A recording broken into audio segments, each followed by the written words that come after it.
ಮೇಘ ಹೋರಿ ಏನ್ ಮಾಡಕುಂತಿ? ರೊಟ್ಟಿ ಮಾಡತ್ತ ನೋಡ್ರಿ. ರೊಟ್ಟಿ ಮಾಡಕುಂತಿಯ? ದಪ್ಪ ಒಂದು ರೊಟ್ಟಿ ಮಾಡುವ. ರೊಟ್ಟಿ ಬಿಸಿಡು ಮುಟ್ಗಿ ಜಜ್ಕೊತೀನಿ. ಮಾಡ್ಕೊಡ್ತೀನಿ. ಕುಂದ್ರಲ್ಲ ನಾನು? ಮಾಡು. ಮುಟ್ಗಿ ಜಜ್ಕೊತೀನಿ.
ಇವನ್ನ ಒಂದೆರಡು ಬೆಳ್ಳುಳ್ಳಿ ಗಡ್ಡಿ ಇಟ್ಟೇನ್ರಿ.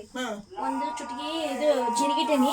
ಸ್ವಲ್ಪ ಖಾರ ಹಾಕೊಂಡೇನಿ, ಕೊತ್ತಂಬರಿ ಇಟ್ಕೊಂಡೇನಿ, ಒಂದು ಉಪ್ಪು ಹಾಕೊಂಡೇನಿ. ಅದಕ್ಕೆ ಎಷ್ಟು ಬೇಕಷ್ಟ ಅಷ್ಟು ಕೂಡ ಜಜ್ರಿ ಅದನ್ನ ರೊಟ್ಟಿ ಮಾಡ್ಕೊತೇನೆ ದಪ್ಪ.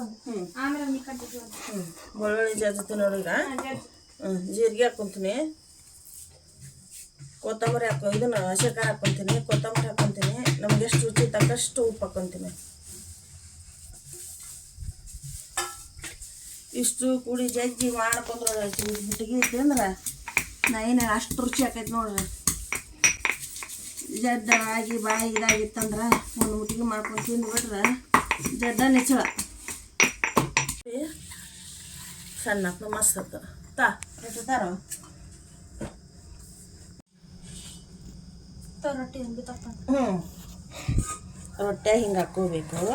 ಇದನ್ನು 2 ಚಮಚ ತುಪ್ಪ ಹಾಕ್ಕೋಬೇಕು.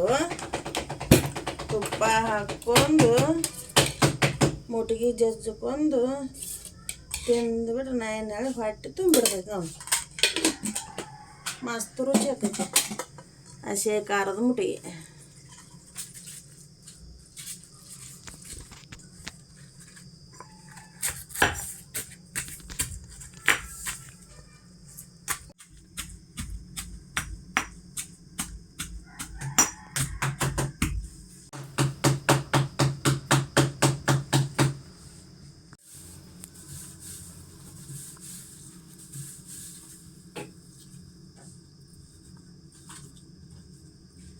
ಒಳ್ಳೆ ರೊಟ್ಟಿಗೆ ಈಡಾಗಿ ಹಾಕಿ ಮಾಡಿಬಿಟ್ರೆ ಮುಟ್ಟಿಗೆ ರೆಡಿ. ಫಸ್ಟ್ ಆಗೈತೆ ನೋಡ್ರಿ. ಚಲೋ ಆಗೈತಿಲ್ಲ? ಹಿಂಗೆ ಮಾಡ್ಕೊಂಡು ತಿನ್ಬೇಕು ನೋಡು. ಮೇಗ ಆರಾಮ ಬಿಡ್ಲಿಕ್ಕಂದ್ರೆ ಬಾಯಿ ಪಾಯಸ ಆಗಿರ್ತೈತೆ. ಜಗ್ಗಷ್ಟು ಬೆಳ್ಳುಳ್ಳಿ ಹಾಕಿ ಕೆಮ್ಮು ಕಮ್ಮಾಗುತ್ತೆ, ಎಲ್ಲ ಕಮ್ಮಾಗುತ್ತೆ. ಮಸ್ತ್ ಆಗೈತೆ. ನಮ್ಮ ಉತ್ತರ ಕರ್ನಾಟಕದ ಮುಟ್ಟಿಗೆ ರೆಡಿ.